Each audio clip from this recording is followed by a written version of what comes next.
Today, I'm going to teach you guys a technique that is only understood by about 1 out of a million people. Welcome back to the channel, guys. This is The Power of Awareness by Neville Goddard. We are getting into Chapter 3, The Power of Assumption. I'm going to break this down, and I'm going to teach you this because this is only understood by no more than 1 out of a million people, and it's the difference between thinking of it and thinking from it, and when it comes to visualizing and actually making your wish realized, and how to actually visualize and the secrets behind that. All right, guys, so I'm going to break this down for you. But if you guys love The Power of Assumption, give me some energy in the comment box below. Say, I love The Power of Assumption. Give me some energy with that in the column box below. Okay, so we're going to go ahead and start off right here with man's chief delusion. Okay, so man's chief delusion is his conviction that there are causes other than his own state of consciousness. Okay, so if I were to come in contact with problems in my life, and I'm blaming people outside of myself for these causes, then I'm delusional I'm not going to be able to fix anything because I'm pointing fingers, I'm reacting, and then it's going to keep being recreated into my life until I can actually look within and find my own change of consciousness in order to change those problems in my life. Okay, so this is man's chief delusion, is that he's looking on the outside of himself in order to fix something in his 3D world. Okay, so we are projectors and our world is the projection. Okay, so you don't go to the projection screen and try to fix something that's within the projector. Okay, so let's go ahead and move on here. We're going to get into the good stuff here. All that befalls a man, all that is done by him, all that comes from him happens as a result of his state of consciousness. Okay, so just like before, it's your level of conception, it's your level of consciousness is why things happen to you. Okay, the natural state of your conscious level is why your world is as it is. Okay, so a man's consciousness is all that he thinks and desires and loves, all that he believes is true and consents to. Okay, so that is why a change of consciousness is necessary before you can change your outside world. Rain is a pretty good example here. Okay, so rain falls as a result of a change in temperature in the higher regions of the atmosphere. Okay, so when it starts raining, you don't blame the rain because it's raining if you don't like it. You find the real meaning of why it's raining, and that is because of the result of the change in the atmosphere in the higher regions. Okay, so in like manner, a change of circumstance happens as a result of the change in your state of consciousness. Okay, fix the inside, the outside will reflect the change. Okay, so, and we're going to learn all that. So, be ye transformed by the renewing of your mind. That's out of Romans 12:2. This is a mystery hid from the ages, which was told to us a long time ago, and now we are actually figuring out what they were trying to tell us. Okay, so be transformed is the whole basis of your thoughts must change. Okay, to be transformed, the whole basis of your thoughts must change. You must implant new ideas, and we're going to teach you that, how to do that in this video. But your thoughts cannot change unless you have new ideas, for you think from your ideas. Okay, so like visualizing at night, if there's something that you want $100 million, or you want a new relationship, you want a new car, whatever it is that you want. Okay, so you want to visualize that and you live in the wish fulfilled, fall asleep, impress the subconscious mind with that wish fulfilled, that sustained feeling into the drift, into the subconscious mind, and then you impress the subconscious mind, and then that subconscious mind impresses you with a new idea of how you're going to get that. And it's going to bring new things into your life, and you're going to get new ideas. You're implanting new seeds of ideas into your mind by impressing your subconscious mind with the wish fulfilled as you drift off to sleep. All transformations begin with an intense burning desire. Okay, to be transformed, you must want to change in order to change, guys. So if you're happy or you're content with your life or content with being miserable and you don't want to change, you don't feel like there's anything you can change, then you're not going to be able to do it. Okay, you're not going to be able to change. The first step in the renewing of your mind, like Romans 12:2 said, be ye transformed by the renewing of your mind. The first step into renewing your mind is desire. Okay, so you must want to be different and intend to be different before you can actually begin to change yourself. Okay, so if you want a $100,000 car, but you're content with the $10,000 car, you don't really want it. You're like, you're up on the fence about it. That's not a desire. That's not a burning, intense desire. Okay, so you're not gonna put in the work of visualizing and doing all these things and planting these new ideas to get that. Okay, so you must have that burning desire. Then you must make the future dream a present fact. And we're going to get into that, and that's the $1 million question here. And I'm going to teach you exactly how to do this. Then you must make your future dream a present fact. And there's two ways to do this. One's correct and one is incorrect.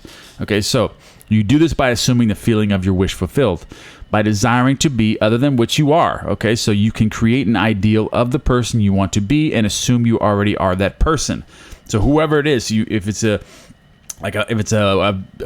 Bill Gates or a Warren Buffett or an Elon Musk, any one of these billionaires that you want to be like, you look up to these people and you want to be like them. Okay, you want to be like them, but you don't want to be them, but you want to be like them.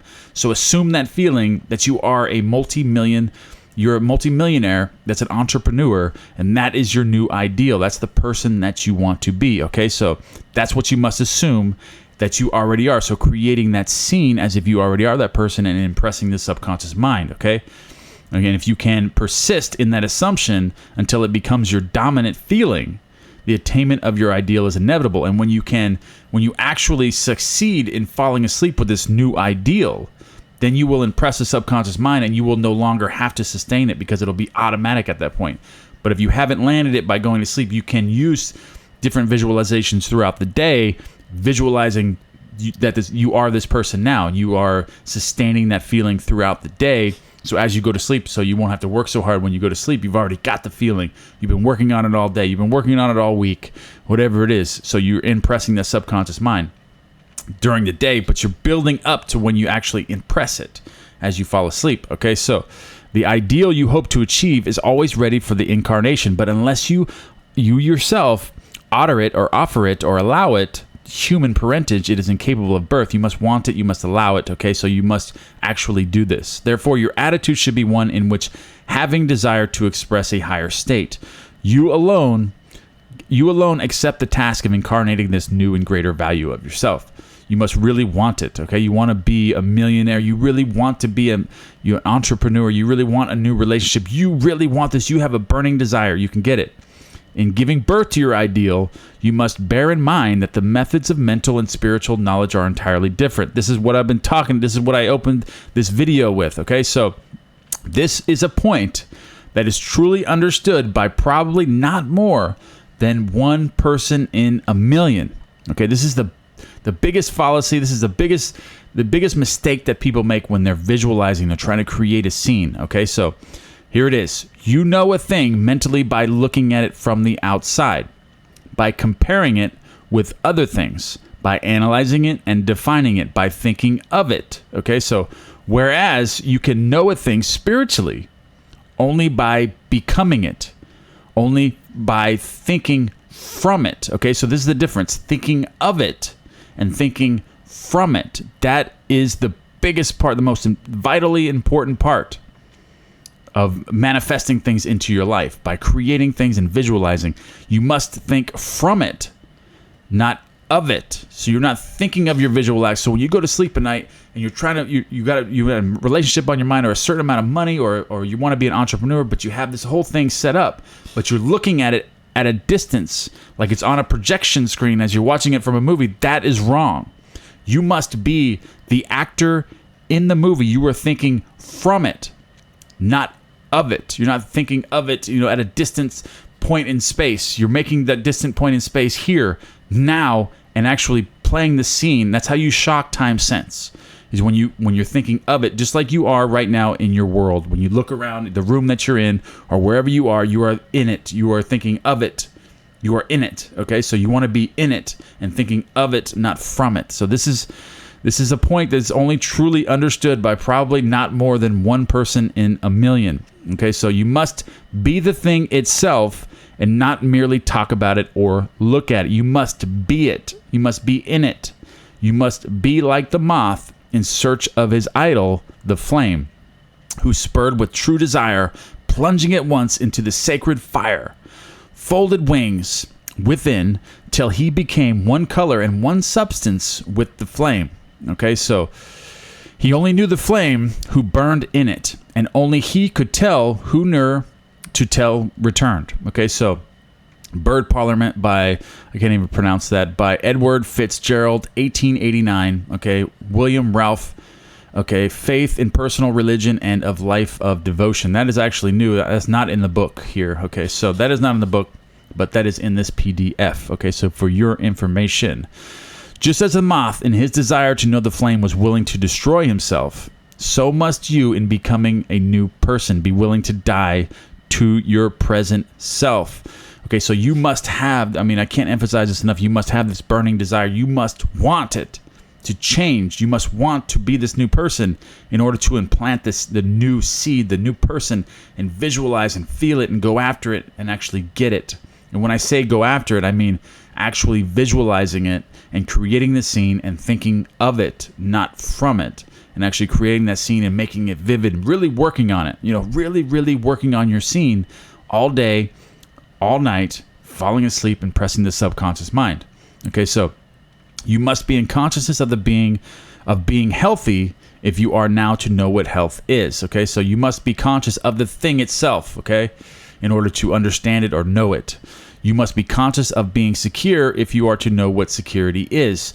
Therefore, to incarnate a new and greater value of yourself, you must assume that you already are what you want to be and then live by faith in that assumption, which is not yet incarnate. It's not in your 3D world yet, but you are living as if it already is. So you're disregarding your 3D world at this point, okay? So in confidence that this new rule or the state of consciousness will become incarnate through your absolute fidelity to the assumption that you are that which you desire to be, okay? So disregard appearances and be confident. Be confident that it's going to come. Be very, very confident, okay? And disregard appearances until it comes. It will. Okay, this is the wholeness of means what integrity means, okay? This is what wholeness means, what integrity means. They mean submission of the whole self to the feeling of the wish fulfilled in certainty that new state of consciousness is the renewing of mind which transforms. Okay, so there is no order in nature corresponding to this willing submission to the self of the ideal beyond the self. Therefore, it is the height of folly to expect the incarnation of a new and greater concept of self to come out by natural evolutionary process. Okay, so if you understand the laws, you know how to think of it, you've actually done it, but you're not applying it, you don't have a burning desire to change, then you're not going to change. Okay, so you're not going to incarnate the new and greater concept of yourself. So it's all up to you. What you want to be, whatever you want to be, you can be it. Get that burning desire, be the moth in the flame, okay? Be one color with that flame. That which requires a state of consciousness to produce its effect obviously cannot be affected without such a state of consciousness. And in your ability to assume the feeling of a greater self, to assume a new concept of yourself, you must possess what the rest of nature does not possess. Imagination. Imagination. That is what the rest of nature does not possess. Animals do not possess an imagination like human beings, the instrument by which you create your world. Your imagination is the instrument, the means whereby your redemption from slavery, sickness, and poverty is effected. If you refuse to assume the responsibility of the incarnation of a new and higher concept of yourself, then you reject the means, the only means whereby your redemption, that is, the attainment of your ideal, can be effected. Imagination is the only redemptive power in the universe. However, your nature is such that it is optional to you whether you remain in your present concept of yourself, a hungry being longing for freedom, health, and security, or choose to become the instrument of your own redemption, imagining yourself as if that which you want to be, and thereby satisfying your hunger and redeeming yourself, okay? The kingdom of heaven. Oh, be strong then, and brave, pure, patient, and true. The work that is yours, let no other do. For the strength for all need is faithfully given from the fountain within you. All right, guys, I love you guys very much. Give me a comment give me a comment in the box below. Sorry, this is one take video. All right, guys, give me some one thing you guys are grateful for in the box below, and also I'm gonna go over this one more time with you because this was the focal point of the video here, right here. Okay, so this is a point that is truly understood by probably not more than one person in a million. You know a thing mentally by looking at it from the outside, by comparing it with other things, by analyzing and defining it, by thinking of it, whereas you can know a thing spiritually only by becoming it, only by thinking from it. Think from it, not of it. Think from it, not of it. You must be the thing itself and not merely talk about it or look at it. You're not looking at it. You are being it. So when you visualize, guys, when you're visualizing, you want to be it. You want to be in it. You want to think from it. You're inside of it. You are in the scene.